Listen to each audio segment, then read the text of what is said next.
Gracias.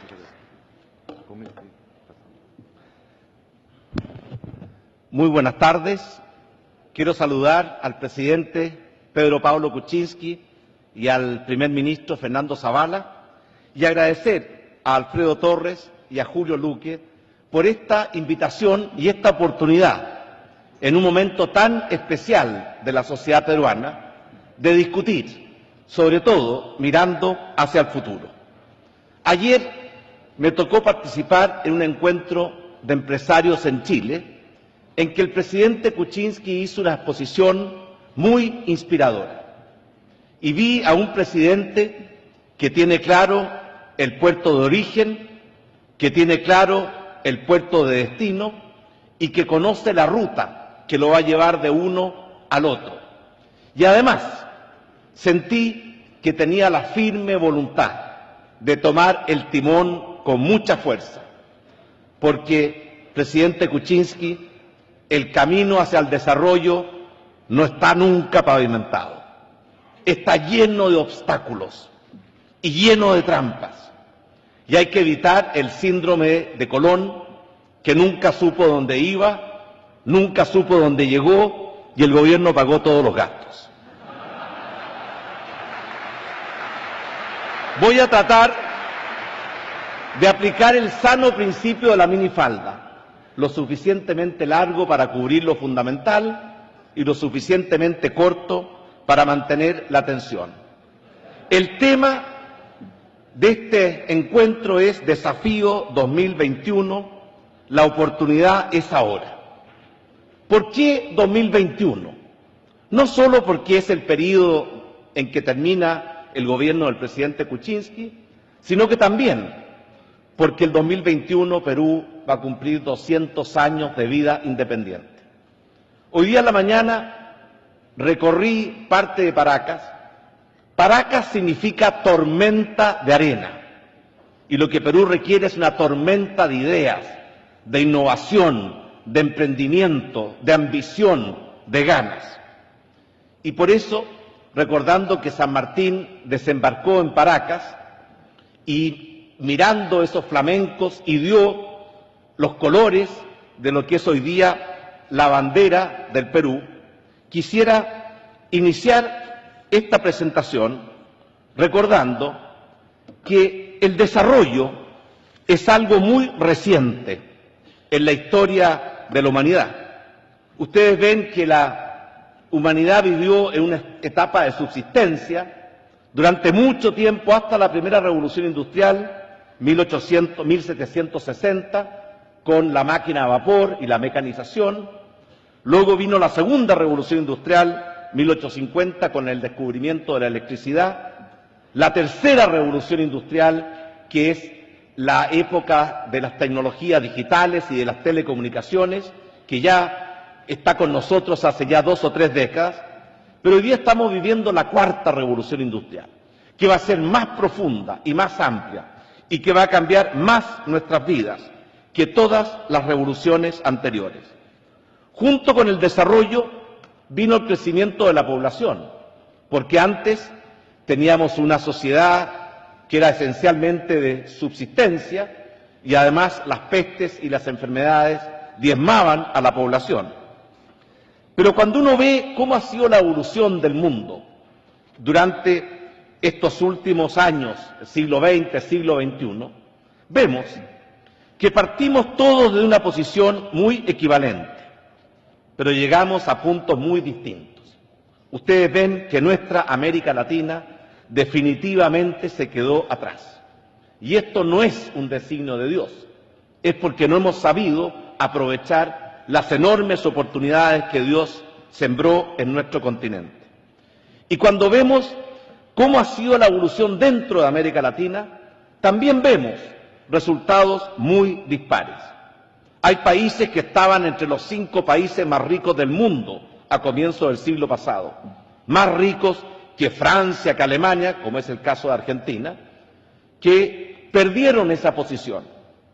Hay otros países que han logrado avanzar con mayor rapidez y vamos a ver después cómo en los últimos años Perú encabeza esta batalla por el desarrollo. Cuando uno ve América Latina, se da cuenta que América Latina lo ha tenido todo. Aquí hay dos portadas del Economist totalmente contradictorias. Una hablaba del despegue de Brasil y el otro hablaba del aterrizaje del Challenger. Porque América Latina ha sido el continente de las contradicciones, de la esperanza y de las frustraciones. Lo ha tenido todo. Un territorio vasto, recursos naturales generosos. No hemos tenido las guerras que destruyeron Europa el siglo pasado, ni los conflictos religiosos que destruyen hoy día países en el Medio Oriente, incluso en Europa, como fue el caso de Irlanda. No hemos tenido los conflictos tribales que dejaron los ingleses en África.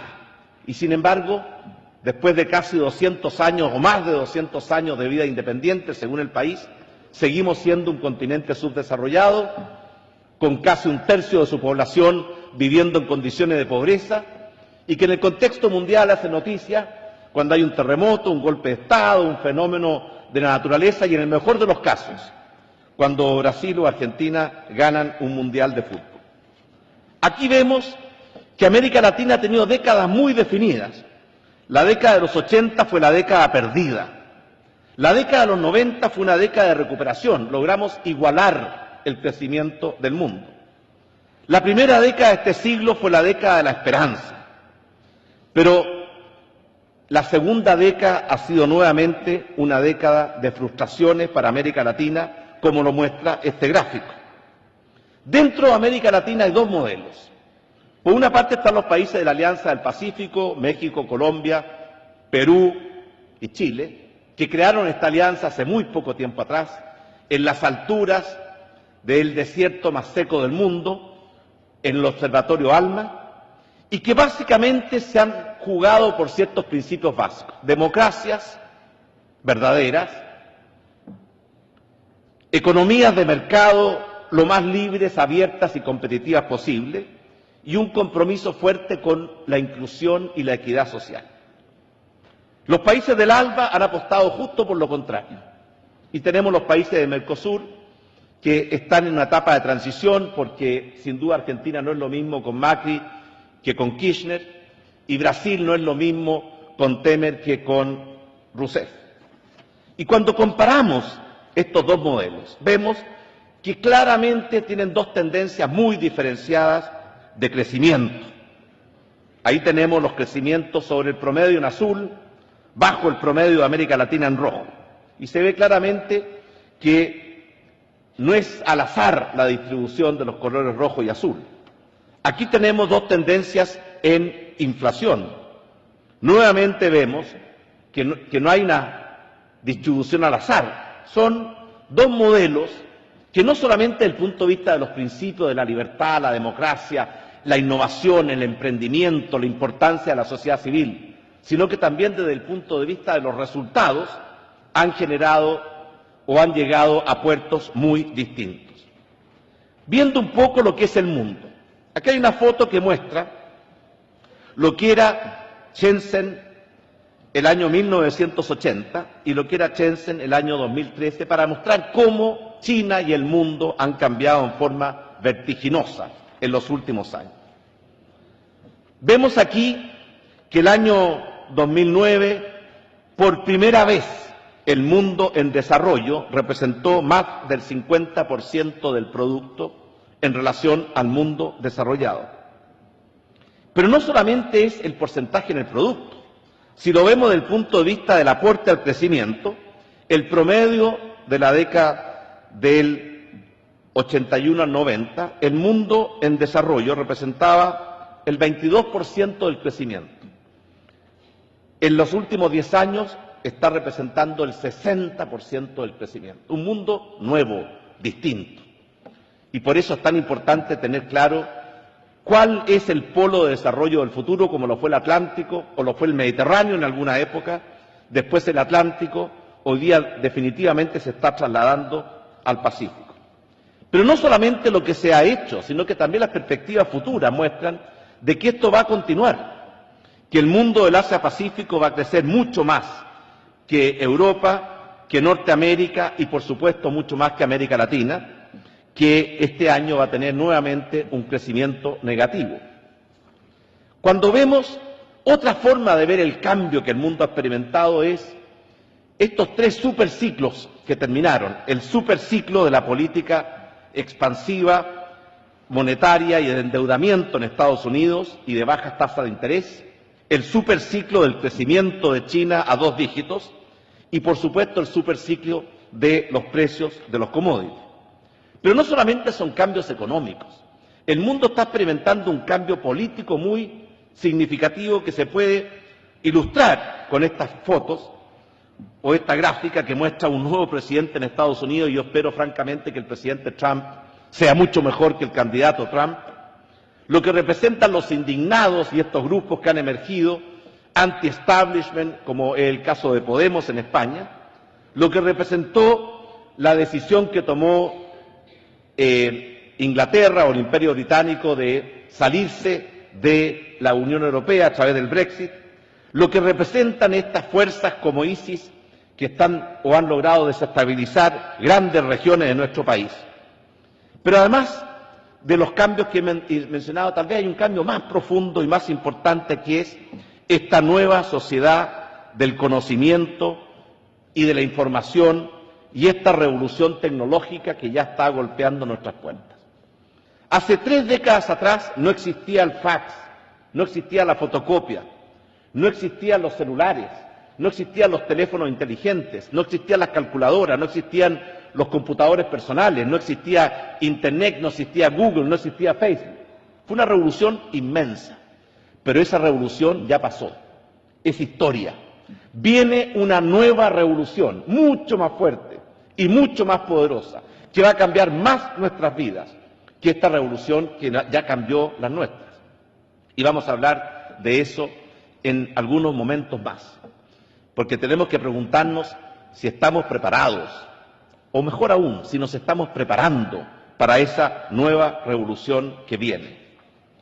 Vemos también que el mundo que conocimos ha cambiado. Aquí vemos cómo ha ido evolucionando el PIB mundial y cómo se ha movido dentro de ello, ¿cierto?, el PIB de América Latina, lo cual significa que la nueva mediocridad de la cual nos habló la directora ejecutiva del Fondo Monetario, en verdad no aplica al mundo entero. Si el mundo entero ha mantenido su tasa de crecimiento, ha crecido, por supuesto, en esta década menos que lo que crecía en la década anterior, pero no ha tenido el derrumbe que está experimentando América Latina. Y por eso es bueno mirar a Perú desde esta perspectiva internacional. Perú rumbo al desarrollo. Es bueno plantearse que la oportunidad es ahora, porque uno siempre encuentra razones para ir postergando el momento de la verdad en que América Latina y Perú decidan cambiar la historia y dejar de ser un continente o un país en vía de desarrollo y jugar o querer con mucha voluntad y firmeza hacer un cambio que nos permita incorporarnos al mundo desarrollado. Aquí tenemos una gráfica que muestra cómo Perú ha iniciado, especialmente en los últimos 25 años, un proceso muy fuerte de recuperación. Y yo siento hoy día, yo he venido muchas veces a Perú en los últimos tiempos, un nuevo clima, una esperanza, una nueva confianza de los peruanos en su propio país, y veo un presidente que sabe y tiene claro lo que tiene que hacer.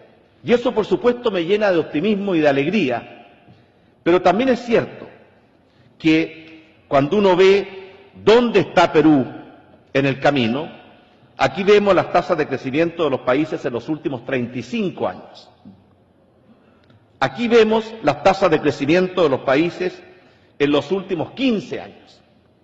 Es claro que en los últimos tiempos Perú está encabezando el crecimiento de América Latina y que tiene un potencial gigantesco para poder continuar con esa ruta. Pero cuidado, porque existe lo que se llama la trampa de los países de ingreso medio. ¿Cuántos países que eran pobres en la década de los 60 son desarrollados hoy día? Se cuentan con los dedos de una mano. China o Taiwán, Singapur, Corea, unos pocos más. ninguno, que eran muy pobres, eran más pobres que América Latina en la década de los 60 y que hoy día nos superan largamente. Ninguno de esos países que ha logrado sortear la trampa de los países de ingreso medio y cruzar ese desierto inhóspito y difícil que separa al mundo desarrollado del mundo del desarrollo es Latinoamérica. Y eso, nuevamente, no le echemos la culpa al empedrado, ni le echemos la culpa al imperialismo, porque con eso solamente estamos ocultando la verdad y postergando las soluciones. Aquí vemos el crecimiento promedio proyectado del PIB para los distintos países de América Latina para el trienio 2016-2018. Y vemos, ¿cierto?, nuevamente que hay situaciones tremendamente dispares entre unos y otros países. El avance de Perú, sin duda que ha sido notable. En materia de pobreza, desde el año 2004 hasta hoy día 9 millones de peruanos superaron su condición de pobreza. Surgió una clase media que antes no existía.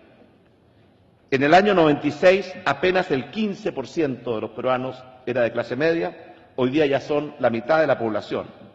La tasa de crecimiento en estos últimos 15 años ha sido de 5,2%.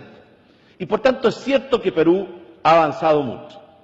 Pero cuidado, porque los montañistas sabemos muy bien que la segunda parte para escalar a la cumbre, si bien es la más hermosa, también es la más difícil.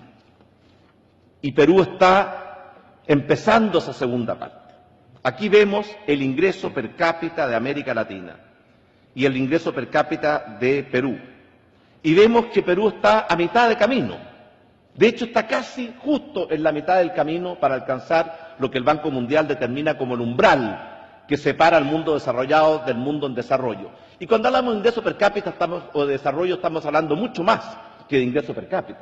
Un país desarrollado es un país que tiene democracia estable, que tiene Estado de Derecho sólido, que tiene instituciones transparentes y efectivas, que resuelve los problemas de su población en materias básicas como salud, vivienda, educación, que logra además tener una política que juegue o que aporte al desarrollo nacional y que no sea una lucha fratricida entre nosotros mismos como ha caracterizado a tantos países durante tanto tiempo en América Latina. Y aquí están, ¿cierto?, una historia de un explorador, que yo creo que es bueno recordarla. Dos exploradores van a la montaña y se encuentran con un oso que había invernado y por tanto había despertado con mucha hambre y los empieza a perseguir. Y los dos exploradores salen arrancando y el oso era mucho más rápido que ellos y tenía mucha más hambre que ellos, hasta que uno le dice al otro, ayúdame a sacarme la mochila. ¿Y para qué te sacas la mochila? Le dice, con mochila o sin mochila el oso nos va a alcanzar igual. No, si yo no le quiero ganar al oso, yo te quiero ganar a ti. Y digo esto porque hay muchos países que están tratando de lograr y conquistar los mercados que Perú ha conquistado o que Perú pretende conquistar. No está solo Perú en esta batalla. Y por tanto en esto el que pestañea pierde y el que se estanca retrocede, y por tanto esto es una lucha en la cual no hay un minuto que perder. Aquí veo cuántos años requeriría Perú para alcanzar los $25.000, que es ese umbral del Banco Mundial que separa al mundo desarrollado del mundo en desarrollo. A una tasa de crecimiento de 6%, 13 años. A una tasa del 5,2, como fue el promedio de los últimos 15 años, 16 años. A una tasa del 4%, 24 años. Y a una tasa del 2% que Perú lo ha tenido, ¿cierto?, durante largos periodos de su historia, 72 años. En el primer caso es un proyecto para nuestra generación. En los demás casos ustedes ven que ya no es para los que estamos acá, viendo algunas canas, es para sus hijos e incluso mirando a algunos de ustedes para sus nietos. Y los que son canosos aquí no se molesten porque yo quiero recordarles que las nieves eternas solamente viven en las más altas cumbres. Pero siguiendo con esto, si ponemos una meta más exigente, ¿cuánto tiempo le tomaría a Perú para alcanzar los niveles de desarrollo que tiene hoy día España? Y vemos que el desafío se hace más difícil porque España tiene un nivel de ingreso per cápita mayor que su umbral. Luego vemos que este es un desafío gigantesco y que el gobierno actual va a poder dar un gran paso, pero no va a poder alcanzar la meta. Se requiere mucho tiempo más. creciendo a tasas altas para que Perú sea un país desarrollado. Y en ese periodo de tiempo surgen los cantos de sirena, surgen las trampas de los países de ingreso medio, muchas veces países han perdido el rumbo, se sienten ricos sin serlos, quieren vivir como si fueran ricos, ¿cierto?, pero siendo todavía países pobres, se genera una lucha interna por distribuir el producto en lugar de unirse para crear más riqueza, y esa ha sido la historia de muchos países que se han quedado atrapados en esta trampa. Yo quiero mostrarles a usted a Perú rápidamente en un contexto de comparación internacional con otros países de América Latina en distintas facetas o distintos aspectos de la vida de la sociedad peruana. Acá está una comparación de mejores países para nacer, de esperanza de vida al nacer, están las fuentes, de índice de democracia, índice de libertad, índice de Estado de Derecho, solidez institucional, percepción de corrupción,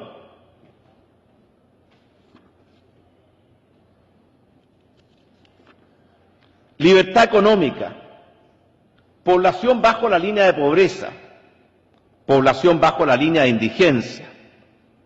Ustedes ven que todavía queda un largo camino, incluso en el contexto de América Latina, para que Perú salga de la medianía de la tabla y alcance los lugares de privilegio.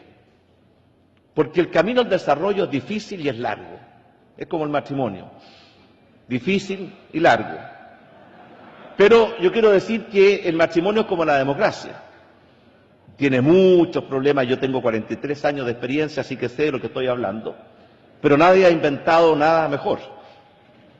Pero es un camino que requiere una fuerza, una perseverancia, una visión y una proyección y una unidad nacional, porque de lo contrario no lo alcanzamos, como ha sido la historia y la experiencia triste de América Latina. Por esa razón, yo quisiera plantear que dentro de los nuevos desafíos que tiene que enfrentar Perú, son muchos. Muchos de ellos están muy bien identificados en el programa de gobierno del presidente Kuczynski y se lo he escuchado a sus ministros. Primero que todo, un proyecto de unidad nacional. Este no es un proyecto de un gobierno. Esto es un proyecto de un país. Y tiene que haber un compromiso. Nada motiva tanto a un pueblo como un proyecto país grande, pero factible, en que todos sepan que tienen un lugar para aportar, pero también todos sepan que tienen un lugar para beneficiarse de los logros. Obviamente que la agenda pro crecimiento, empleo, inversión y especialmente infraestructura, innovación, emprendimiento, es una agenda que tiene que seguir siendo prioritaria y por mucho tiempo más. Se van a requerir muchos gobiernos que hagan las cosas bien para que Perú sea un país desarrollado en el sentido amplio de la palabra. Sin duda que hay que tener también un equilibrio entre la agenda de crecimiento y la agenda social. Yo recuerdo la historia que ejemplifica lo que ocurre cuando los países se van a los extremos. Están aquellos que quieren distribuirlo todo rápidamente, con mucha impaciencia, y hay que recordar la historia de la gallina a los huevos de oro. Querían distribuir tan rápido que abrieron el vientre a la gallina, distribuyeron los huevos, una gran fiesta, pero al día siguiente no había gallina, no había huevo, no había nada. El otro ejemplo son aquellos que solo quieren crecer y se olvidan de la distribución. Recuerdo el ejemplo de un empresario español de transporte que tenía un carretón y un burro y que quería crecer, y para comprar el segundo carretón dejó de darle comer al burro, y un día llega a la plaza, ¿cierto?, lamentándose de su mala suerte e infortunio, que justo cuando el burro estaba aprendiendo a trabajar sin comer, se le murió de hambre. Y eso también pasa. La agenda social y la agenda pro crecimiento no son contradictorias, se complementan, se requiere mutuamente. Cuando uno pierde ese equilibrio, los países se descarrilan, en un sentido u en otro. Hay también una nueva clase media que está surgiendo con mucha fuerza y que también en Chile ha surgido con una fuerza impresionante y que tiene una actitud y un comportamiento muy distinto de lo que eran las clases populares en el pasado. Está mucho mejor informada, está mucho más empoderada, es mucho más exigente es mucho más impaciente, a veces está demasiado consciente de sus derechos y no tanto de sus deberes, y además ya no basta con cantidad, también está exigiendo calidad en los servicios públicos y en muchos aspectos de su vida. Es mucho más intolerante frente a la corrupción y frente a los abusos, y hay que saber entenderla y leerla muy bien para saber conducir un país que hoy día es un país de clase media, mayoritariamente, como es el caso de Perú. Sin duda que hay en Perú algunas situaciones anómalas, como la informalidad, que el 74% del trabajo en este país sea informal, en el fondo es una muestra de un fracaso del Estado peruano. Por alguna razón son informales. Yo leí, ¿cierto?, hace mucho tiempo atrás el famoso libro El otro sendero, que explicaba por qué cuando el Estado abusa la gente, ¿cierto?, vota, alejándose del Estado. Y por tanto el simplificar, y se habló mucho aquí, el hacer, ¿cierto?, más simple la vida formal es una tarea en que el Estado tiene que hacer una parte muy importante y, por supuesto, también los informales, al entrar a una economía más formal como la que los peruanos quieren tener. La calidad de la democracia, del Estado, de las instituciones, la lucha contra la corrupción, la lucha por mayor transparencia, ya hemos escuchado mucho, así que no me quiero extender sobre ello. Pero sí creo decir algo, que el mejor instrumento contra la corrupción yo creo que es la transparencia. La gente no se comporta igual cuando está en una pieza oscura que cuando está bajo la luz del sol o en la plaza de armas. Después de todo, no hay mejor policía que el alumbrado público, ni hay mejor desinfectante que la luz solar. Y por eso toda esta lucha contra la burocracia que hablábamos recién, a nosotros, ¿cierto?, en Chile hay que fijar metas muy exigentes y muy ambiciosas para tensionar el sistema, porque la burocracia se da vida a sí misma, se autoalimenta, se retroalimenta. La burocracia desafía la ley de la inmortalidad. Cuando surge una necesidad se crea una institución. Cuando desaparece la necesidad, no desaparece la institución. Al revés, muchas veces se crean otras. Y cuando uno ve el mapa, el organigrama del Estado en América Latina, parece una verdadera telaraña incomprensible. A veces dan ganas de hacer lo que se llama presupuesto cero, preguntarse cómo sería el Estado si yo pudiera partir de cero en el siglo XXI, en esta sociedad del conocimiento y la información. No para hacerlo al día siguiente, porque es imposible, pero para saber hacia dónde queremos movernos. Porque muchas veces lo que hacemos es alejarnos cada vez más de ese Estado moderno que es lo que los países requieren. Y por lo tanto, por ejemplo, en Chile fijamos una regla: no pedirle a un ciudadano un papel que emite el propio Estado. En lugar de que el ciudadano tenga que ir de institución a institución, de oficina en oficina, de burócrata en burócrata, perdiendo tiempo, que el back office del Estado sea capaz de proveer esa información, lo cual requiere un esfuerzo enorme, que hoy día la tecnología ha avanzado tanto y se ha hecho tan económica que es posible lo que antes era imposible, de hacer que los sistemas operativos de las distintas instituciones del Estado tengan una capacidad de dialogar entre ellos y entregarse. Si le voy a pedir un certificado de nacimiento, pero si el que emite el certificado de nacimiento es el mismo que me lo está pidiendo. Y por tanto esa regla, y también empoderar a la ciudadanía, de no sumisamente dejarse abusar por la burocracia. Y cuando sabía esa regla, decía, no, pues si usted este papel lo emite usted, no me lo puede pedir. El tener una ventanilla única para que la persona no tenga que andar golpeando miles de ventanillas, que se coordine el Estado por dentro y que no obligue a la persona a tratar de entender este monstruo de 1000 cabezas que muchas veces es el Estado en América Latina. Octavio Paz, gran pensador, premio Nobel mexicano, cuando hablaba del Estado hablaba de logro filantrópico. Filantrópico porque se supone que ayuda a la gente. Ogro porque para la inmensa mayoría de los ciudadanos de América Latina el Estado es un ente ajeno, distante, hostil, ingrato, con una cara inhumana. ¿Cómo poder cambiar ese rostro? Acercando el Estado a la gente, transformando el Estado en un Estado al servicio de la gente y no que se sirva de la gente. Y se habló mucho y hay muchas ideas en esta materia, así que no quiero profundizar sobre ello. Pero yo quisiera decir, también está la ley de silencio administrativo. Uno dice, bueno, hay un plazo, y si el plazo se cumple y la autoridad no ha respondido, el permiso que solicitó el ciudadano o la empresa se da por autorizado. El problema de eso es que a veces se le pone un costo a toda la sociedad por la falla de un funcionario, cuando se aprueba algo, por ejemplo, que produce un tremendo daño medioambiental sin que se debió haber aprobado. Luego ahí hay dos caminos: o se da por aprobado o se sanciona al funcionario que no cumplió con el plazo que la propia ley establece.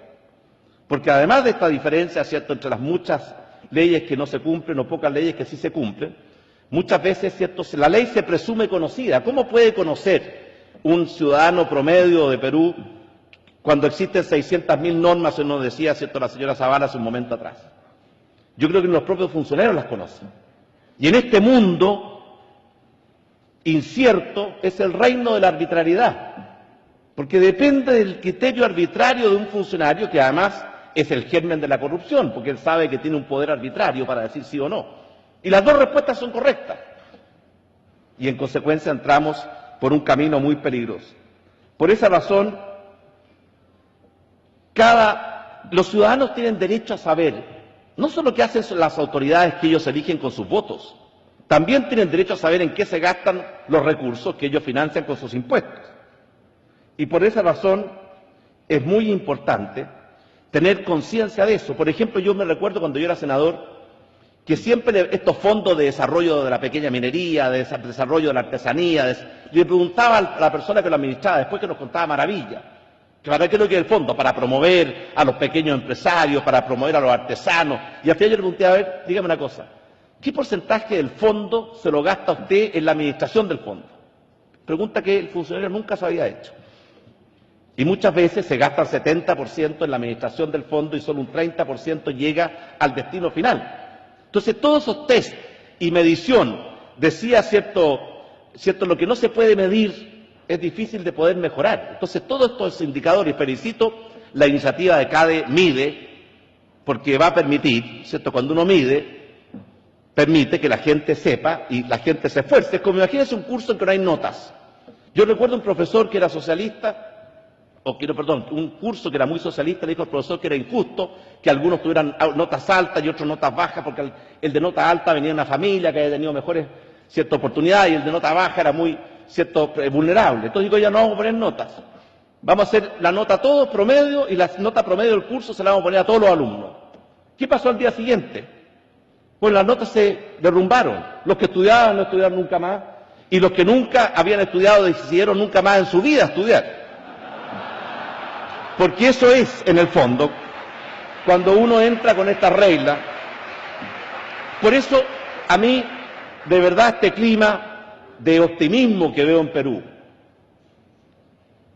este gobierno que ha entrado, ¿cierto?, no a hacer más de lo mismo, sino que realmente quiere cambiar las cosas, me llena de entusiasmo.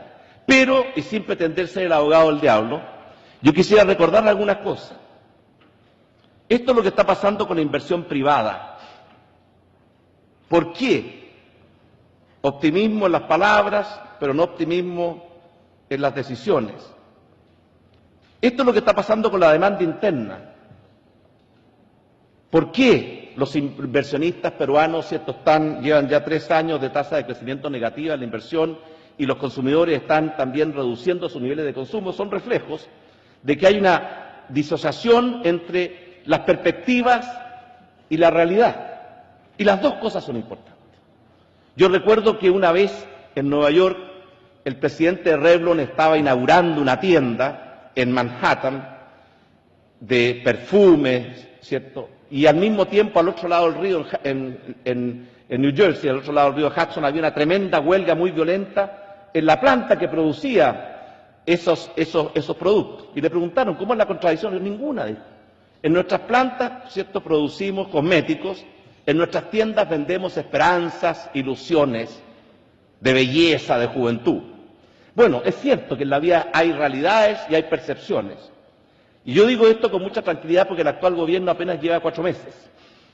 Y por lo tanto, ¿cierto?, cuando me toca a mí aconsejar a un presidente nuevo, le digo, haga todo lo máximo que pueda hacer, lo más rápido posible, porque en 4 meses más todo va a ser culpa suya. Veo también lo que está pasando con el empleo formal. El empleo formal no está creciendo.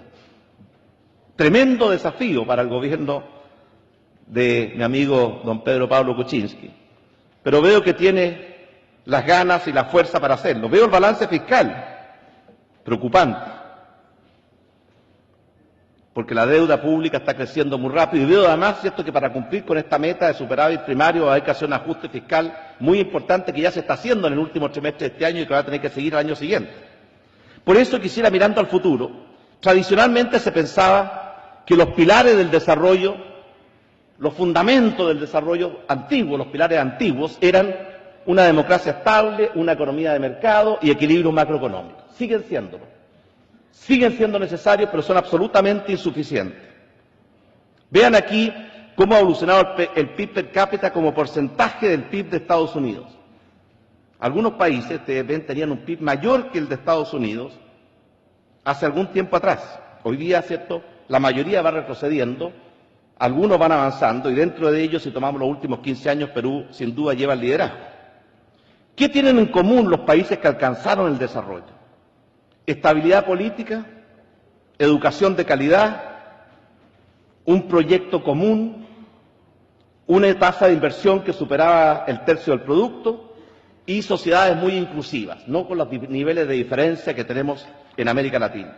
¿Cuáles son los nuevos pilares que tenemos que construir o fortalecer para ser protagonistas o poder pararnos de nuestros dos pies en la nueva sociedad del conocimiento y la información que viene? Hay que hacer una revolución copernicana en capital humano. Si ustedes ven las comparaciones internacionales, la prueba TIMSS, la prueba PISA, América Latina, ¿cierto?, está muy mal. Así que aquí no basta con estar bien en el contexto de América Latina. Y cuidado cuando Perú entra a la OECD, porque ahí, ¿cierto?, el país entero se empieza a comparar no con América Latina, como nos pasó en Chile, sino que todos se comparan con la OECD sin reconocer que la OECD en promedio tiene un ingreso per cápita que nos duplica a los nuestros. Se requiere una revolución en el capital humano porque esa va a ser la llave maestra de esta sociedad del conocimiento y la información. Si la mala educación era pobreza en el pasado, en el futuro va a ser miseria. Se requiere un proyecto de inclusión social, que todos se sientan parte del mismo proyecto. Unos podrán ir en los vagones de adelante y otros en los vagones de atrás, pero que todos sientan que avanzan en el mismo tren y en la misma dirección. Se requiere un enorme esfuerzo para recuperar la inversión, porque junto con la inversión viene la innovación y el emprendimiento, que son los verdaderos recursos inagotables, y desatar la fuerza de la libertad, la creatividad, la imaginación, la capacidad de innovar, la capacidad de emprender, y no asfixiarla, como muchas veces lo hace el Estado, con exceso de regulaciones, con exceso de burocracia, o la cultura de los países. Por eso en Chile nadie se llama empresario, todos se llaman emprendedores. ¿Y qué es lo que es un empresario? Un emprendedor al cual le fue bien. Hay que hacer un esfuerzo enorme, ¿cierto?, sin duda, en muchos frentes. Yo les contaba aquí, por ejemplo, en capital humano. Esta es la ubicación de Perú en las pruebas internacionales. Por ejemplo, ahí lo tienen ustedes, ¿cierto?, el primer país, ¿cierto?, número 1, Shanghái, ahí está Perú, con el puntaje. Vemos también un ranking, ¿cierto?, de la prueba TIMSS, el otro un ranking de la prueba PISA. Estamos, ¿cierto?, muy atrasados en este frente. Y cuidado con los grupos de presión, porque al menos mi experiencia ha sido, y en muchas partes del mundo, que lo más difícil para reformar la educación son los gremios de la educación, igual como lo más difícil para modernizar la salud son los gremios de la salud. Ahora, nunca olvidar que todavía 7 millones de peruanos viven en condiciones de pobreza. Por eso el tema de la inclusión social como un segundo pilar, además el de capital humano, es esencial. En materia de inversión, innovación y emprendimiento, aquí están los rankings. ¿Y dónde está Perú? Entre 140 países que se mide el ranking de innovación para la competitividad, Perú está en el lugar 116. De 189 países que se mide el ranking Doing Business, Perú está en el lugar 50, y de 189 países que mide el ranking Starting Business, Perú está en el lugar 97. O sea, queda mucho por hacer. Ahora bien, en materia de ciencia y tecnología, yo les hablaba de la revolución que viene. La web 1.0 unió computadores con computadores, la web 2.0 computadores con personas, la web 3.0, que es la que está llegando, está uniendo computadores con personas y con cosas dentro de un marco de inteligencia artificial, que va a estar todo en la nube, la información, los software y por tanto vamos a poder acceder a esta nueva red inteligente que va a unir computadores con cosas y con personas. Ahí está el Internet de las cosas. Son tanto más económicos, más pequeños, más poderosos los dispositivos que van a estar insertos en todas partes y van a estar transmitiendo en tiempo real información a un sistema inteligente, igual como lo hace el cuerpo humano. ¿Alguno de ustedes está en este momento preocupado de producir insulina? ¿O de que palpite su corazón? No, el sistema funciona de forma inteligente, solamente algunas decisiones pasan al consciente para que las tomen ustedes. Lo mismo va a pasar con la sociedad inteligente del futuro. Lo que pasa con la robótica, el 50% de los trabajos, acaba de salir un informe muy interesante de la Universidad de Harvard y otro había salido del Boston Consulting Group y otro de McKinsey, que cuenta cuándo y cómo nos van a llegar estas revoluciones y cómo nos van a impactar. La mitad de los trabajos que hoy día existen no van a existir en 20 años más. Y se van a crear otros. Pero ¿de qué lado queremos estar? ¿Donde se crean o donde se destruyen los trabajos? Eso es una decisión que tenemos que tomar hoy día. Las ciudades inteligentes, las impresoras 3D y 4D que van a quebrar la lógica de la sociedad industrial, de la fábrica que producía productos masivos y uniformes, y cada uno va a diseñar su producto y lo va a poder producir a la vuelta de la esquina o en su propio hogar con estas impresoras 3D o 4D. Los nuevos materiales autorregenerables, la revolución que viene en educación, cuando los jóvenes puedan acceder a los mejores profesores del mundo en el idioma que quieran, todas las veces que quieran a través de Internet, y van a ir a su colegio o universidades a compartir con sus compañeros, a consultar dudas con sus maestros.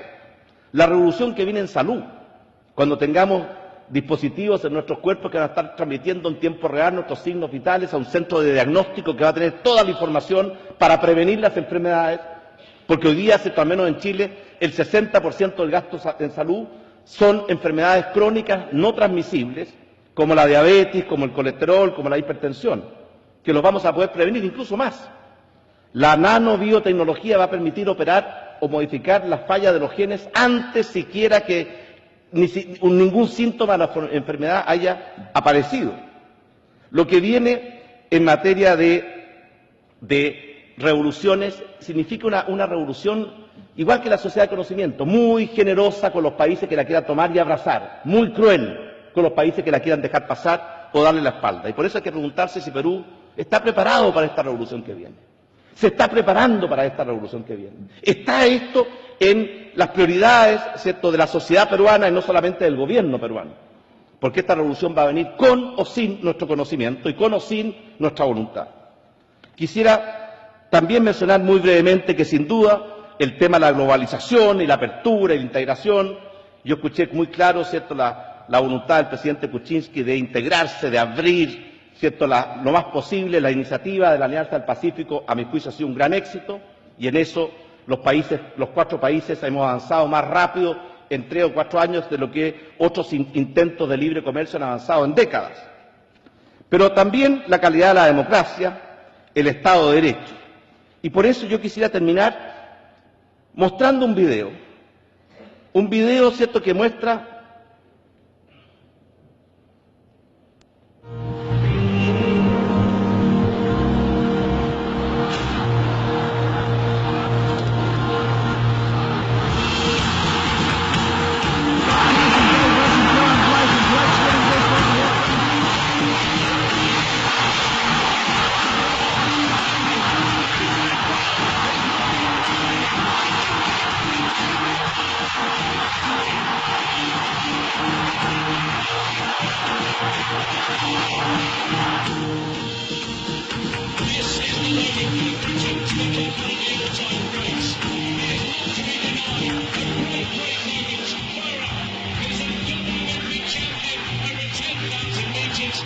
para que Perú, y lo mismo válido para América Latina, logre quebrar esta historia y escribir las mejores páginas en lo que está por delante, va a tener que saltar tan alto como Elena Isinbayeva, va a tener que correr tan rápido como Usain Bolt y va a tener que tener la perseverancia y la resiliencia de Mo Farah. Esa es la final de los 5.000 metros en la última Olimpiada. Farah se cayó y todos los comentaristas dijeron ahí se perdía el sueño de ganar las 2 medallas olímpicas, 10.000 y 5.000 metros. ¿Qué hizo Mo Farah? Se paró y ganó la medalla olímpica de los 5.000 metros. Y por eso termino recordando una anécdota que a mí siempre me llamó la atención, que tiene que ver con un hijo de Santa Mónica, San Agustín. San Agustín era un hombre muy licencioso, por eso le decía a Dios, dame el don de la castidad, y inmediatamente agregaba, pero no todavía. A él le preguntaron qué había que hacer para que los tiempos fueran mejores, y él dijo, los tiempos son como los hacen los hombres, seamos mejores y los tiempos serán mejores. Y por eso se va a requerir un enorme esfuerzo de todos los peruanos para que Perú sea, más temprano que tarde, un país libre, un país justo y un país próspero. Muchas gracias.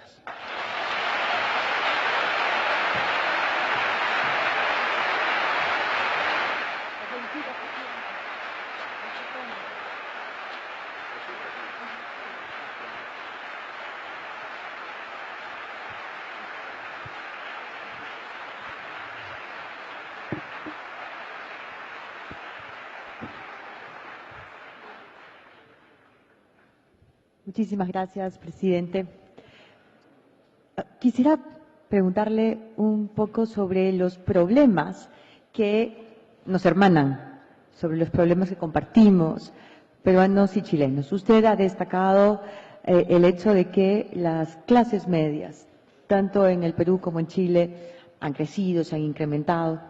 Ha dicho que esas clases medias tienen, por supuesto, una gran conciencia de sus derechos, no siempre de sus deberes, pero eso también es una construcción ciudadana y cívica. Ha dicho que no basta estar bien al nivel de América Latina, sino que hay que estar bien a nivel del mundo. Uno de los temas que, sobre todo, Chile ha venido viviendo y que en el Perú también se debate, por supuesto, con intensidad, usted lo habrá visto esta mañana, es el tema de la educación. El sistema educativo chileno ha sido siempre visto como, digamos, el que mejor estándar tenía en América Latina y los demás países lo hemos visto hasta con envidia. Ahora está en un profundo debate. Desde todos los sectores políticos se debate el sistema educativo chileno. Hay sectores que se quejan porque lo acusan de segregar, ¿no es cierto?, de segregar por niveles económicos a los niños y a los jóvenes. Hay otros sectores que exigen calidad, mejores competencias educativas. Y está el tema que usted, digamos, tuvo que enfrentar de la exigencia por la gratuidad absoluta.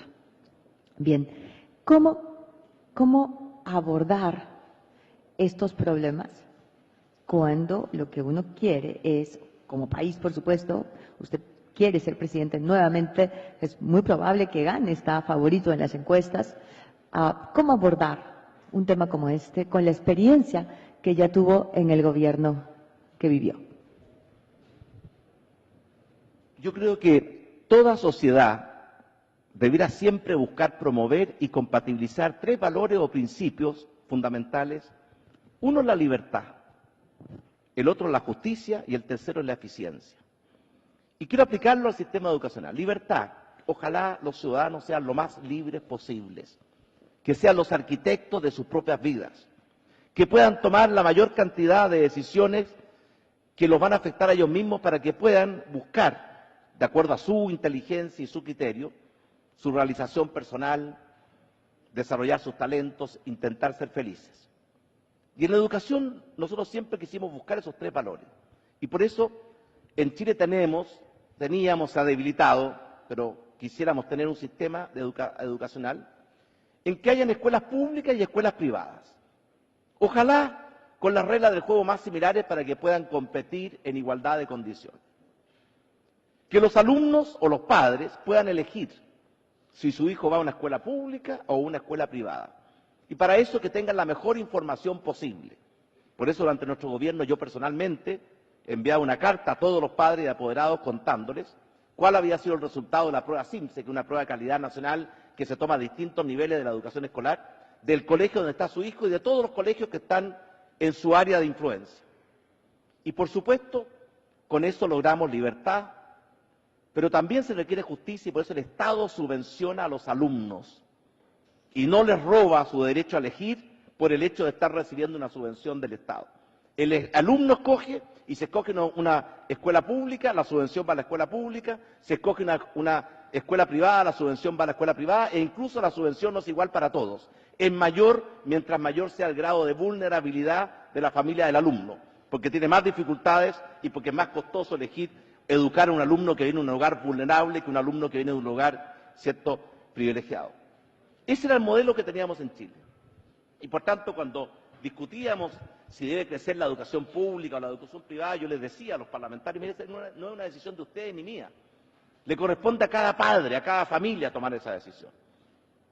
Y las madres eligen mucho mejor, y los padres también, pero mi experiencia fue que más las madres, mucho mejor que un funcionario público.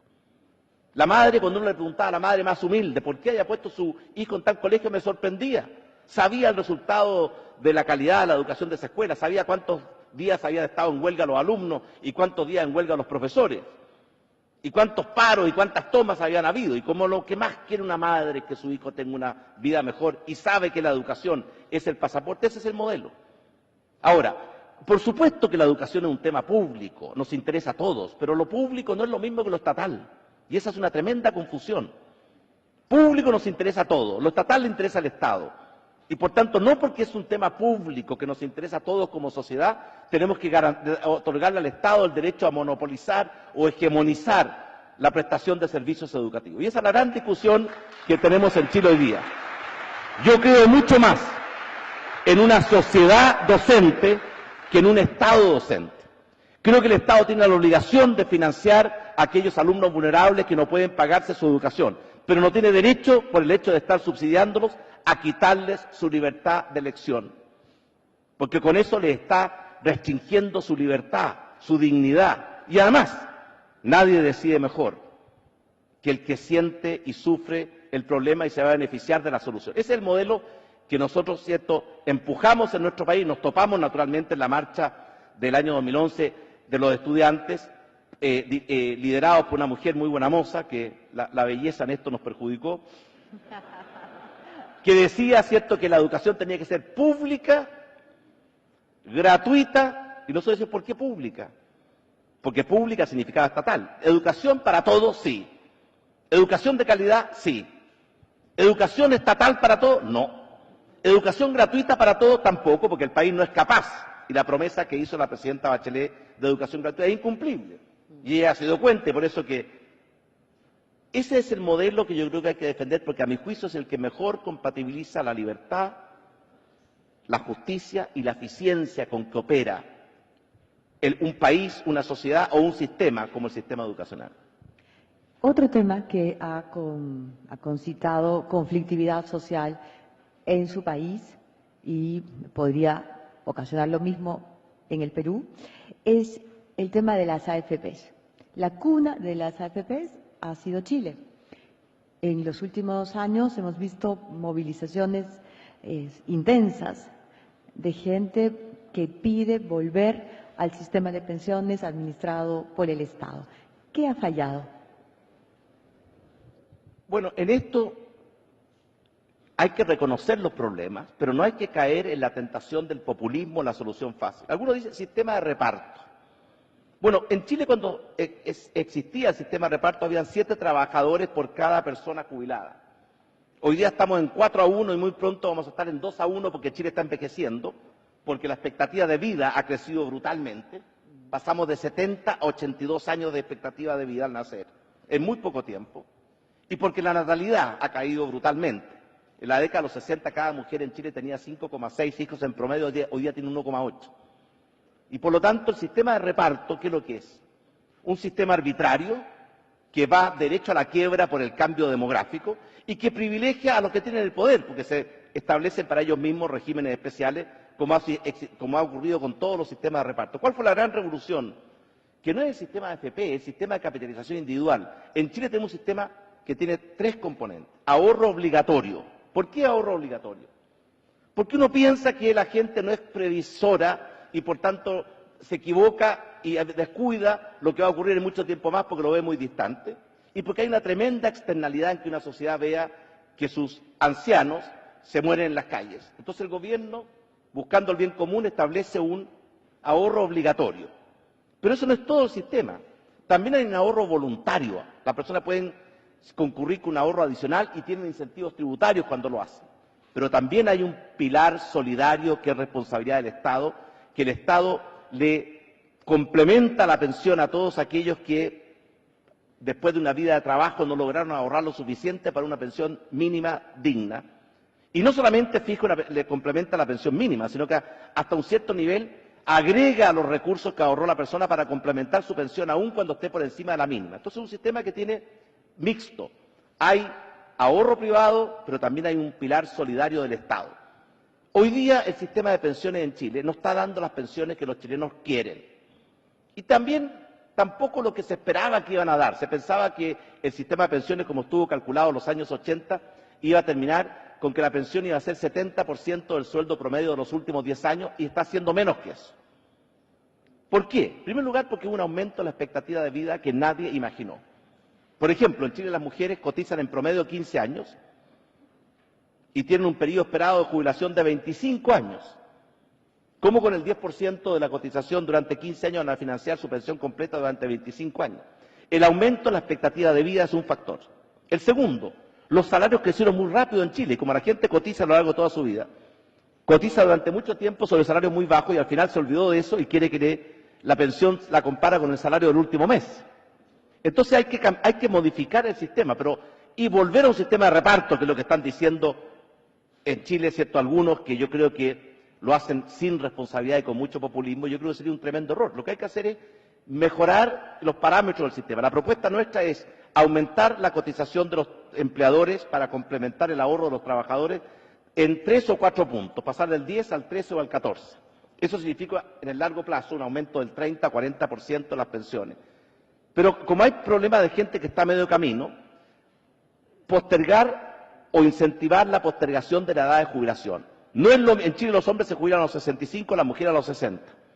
No es lo mismo esa edad de jubilación cuando la expectativa de vida ha crecido y va a seguir creciendo en la forma que está creciendo. Se alarga la vida, se alarga todo. Se alarga probablemente el periodo de educación, se alarga el periodo de trabajo y también se alarga la etapa de jubilación. Y por tanto pretender sumarle 10 años más de pensiones sin hacer ajustes al sistema es imposible. Y por supuesto, también el Estado tiene que hacer un aporte mayor a este pilar solidario. En Chile el Estado está aportando 0,7% del producto. Nuestra propuesta es que lo lleve a 1,2%, con lo cual podría aumentar su aporte para la pensión básica, aquellos que no logran esa pensión básica, y su aporte para complementar las pensiones bajas, aun cuando estén por debajo de la mínima. Esa es la reforma que va a permitir mejorar las pensiones. Lo que los chilenos quieren es que mejoren las pensiones. Lo que pasa es que algunos se aprovechan de esa demanda tan natural para querer, ¿cierto?, introducir el estatismo en todas las actividades y, por tanto, quieren que el Estado monopolice el sistema de pensiones. Nuevamente, las pensiones es un tema público, pero eso no significa que el Estado pueda hegemonizar la administración de las pensiones, sobre todo que cuando lo ha hecho en el mundo entero ha terminado, ¿cierto?, en fracasos y quiebras estrepitosas. Esa es la discusión que tenemos en Chile respecto al sistema de pensiones. Nuevamente, la manera de compatibilizar libertad, que cada uno, ¿cierto?, pueda elegir qué institución va a administrar sus fondos provisionales. Incluso en Chile tenemos muchos fondos. Uno puede elegir un fondo más riesgoso, menos riesgoso, con más acciones, con menos acciones. Que haya eficacia y, por tanto, compita las instituciones por quien administra mejor y da más rentabilidad. Y que haya también, ¿cierto?, justicia y, por tanto, el Estado, a aquellos que no lograron ahorrar durante su vida, les garantiza una pensión básica.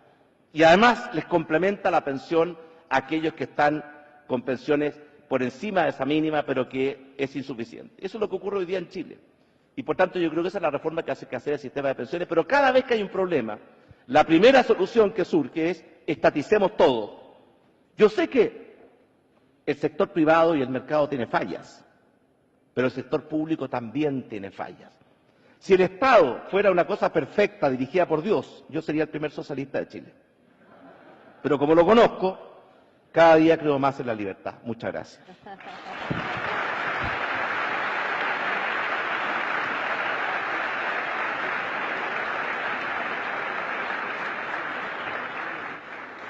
Ha dicho durante su exposición que usted espera que el presidente Trump sea mejor que el candidato Trump.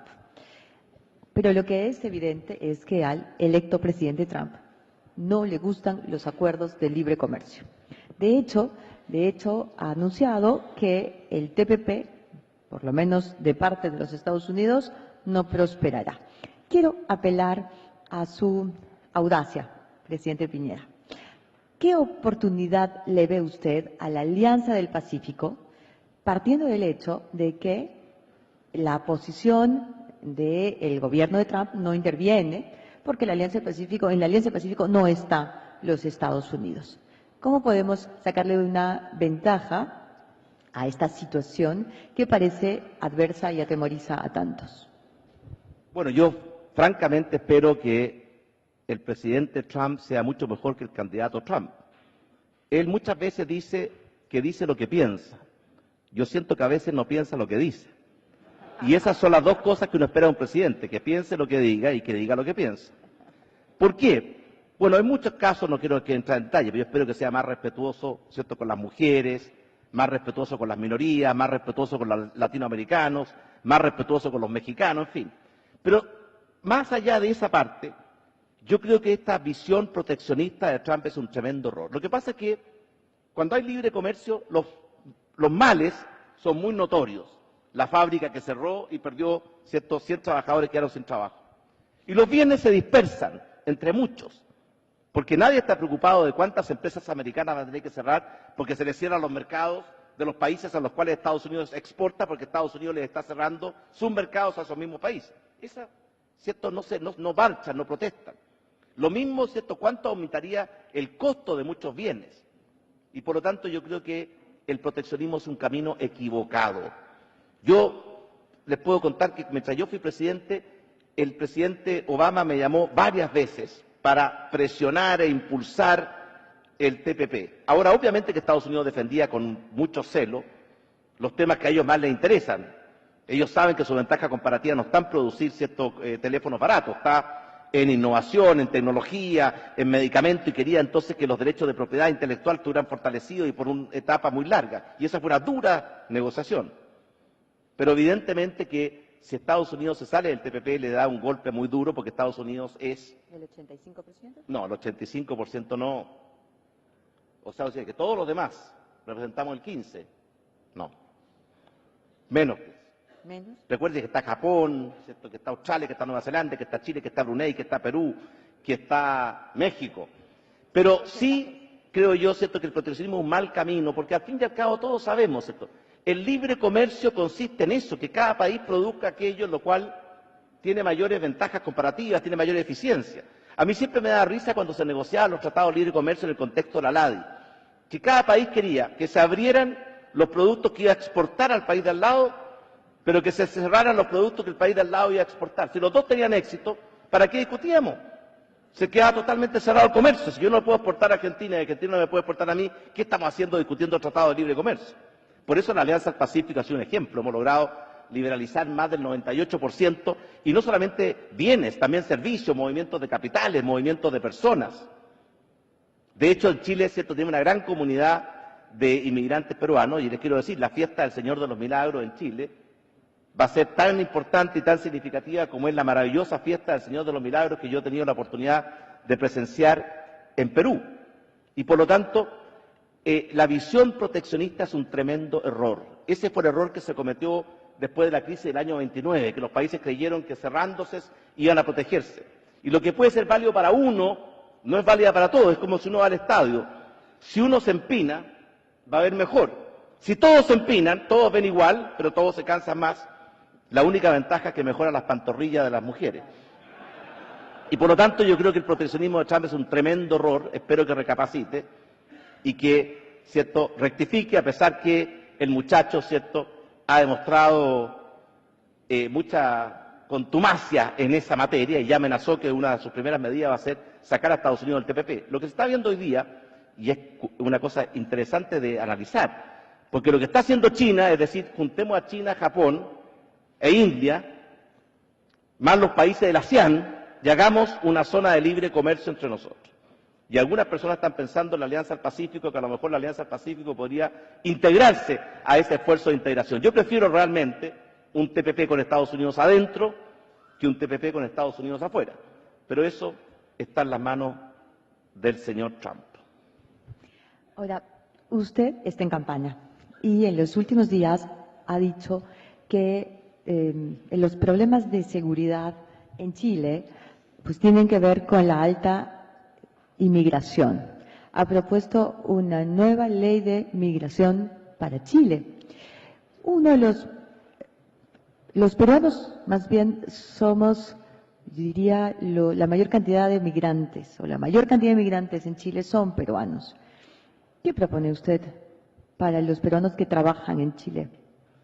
Bueno, nosotros propusimos un proyecto de ley cuando éramos gobierno, algo cierto que se tramitó en el Congreso y avanzó hasta que hubo cambio de gobierno y se congeló.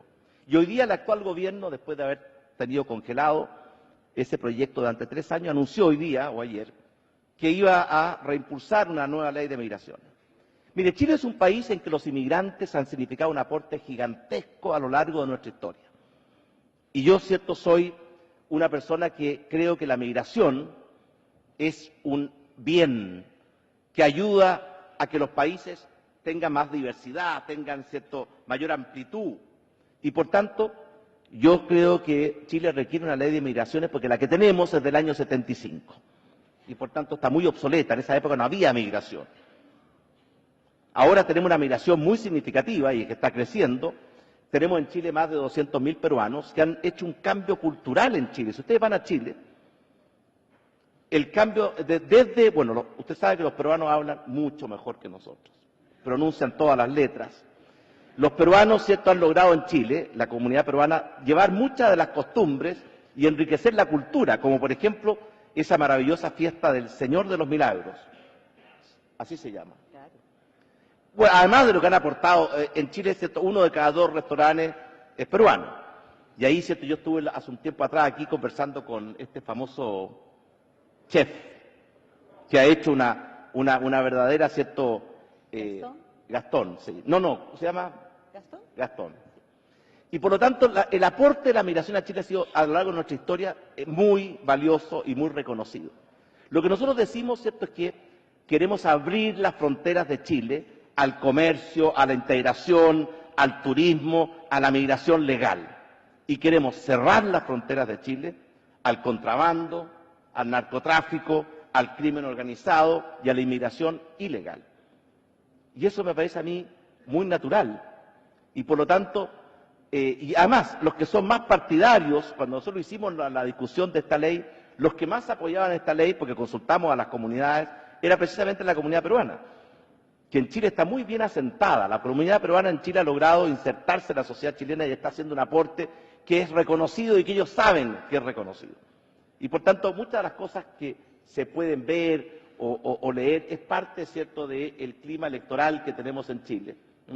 Pero sí le puedo decir a usted que el proyecto de ley que nosotros presentamos, un proyecto que lo discutimos ampliamente, que satisface todos los tratados internacionales que Chile ha firmado en esta materia de derechos humanos, que también establecen igualdad de derechos para los migrantes, naturalmente. No incluye un muro. No incluye ningún muro. No incluye ningún muro. Y lo que sí les puedo decir a ustedes, ¿cierto?, que yo tengo al menos una espina clavada en el corazón que nunca les voy a perdonar a los peruanos, porque 2 peruanos se llevaron a 2 Miss Chile. Verónica Somers, embajador suyo, señor Pedro Pablo Kuczynski, y un señor Belaunde que se llevó a Mónica Larzo. Así que yo en esto voy a recurrir a la historia del rapto de las Sabinas. Léanla con mucha atención, porque eso puede dar algunas luces de la reacción nuestra en esa materia.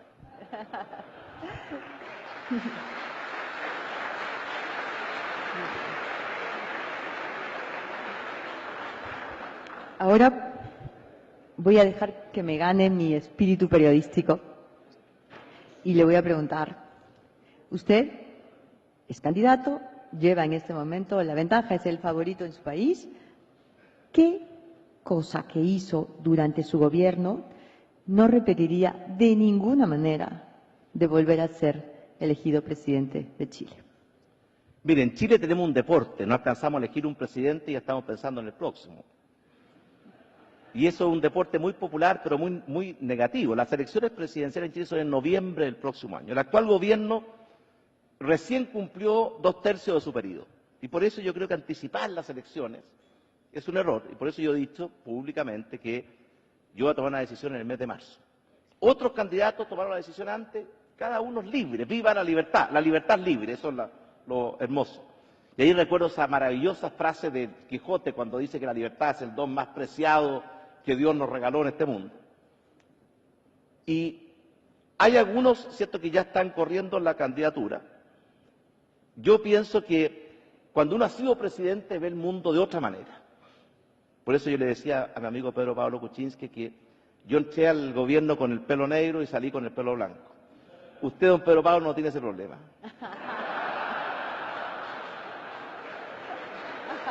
Pero estoy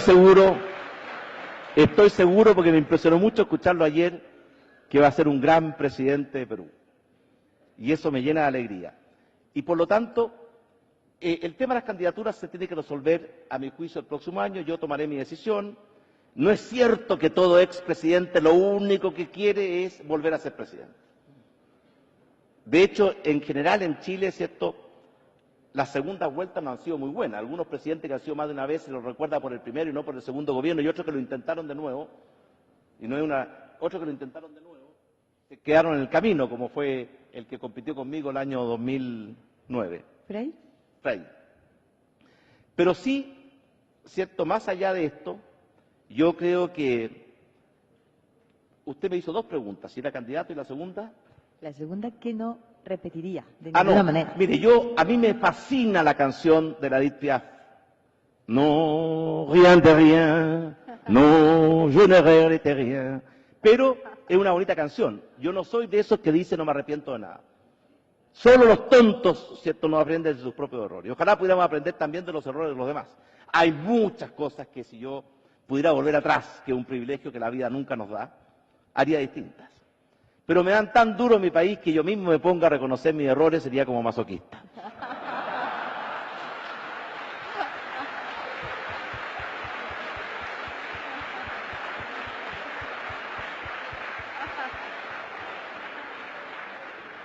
Quiero agradecerle muchísimo su presencia aquí en CADE, su presencia esta noche, teniendo en cuenta que hoy es su cumpleaños.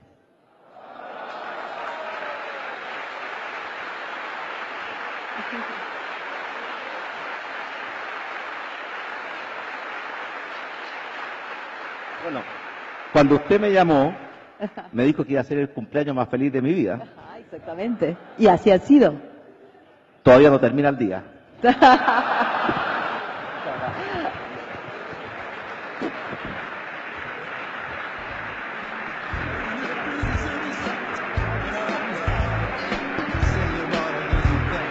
Queremos invitar a Julio.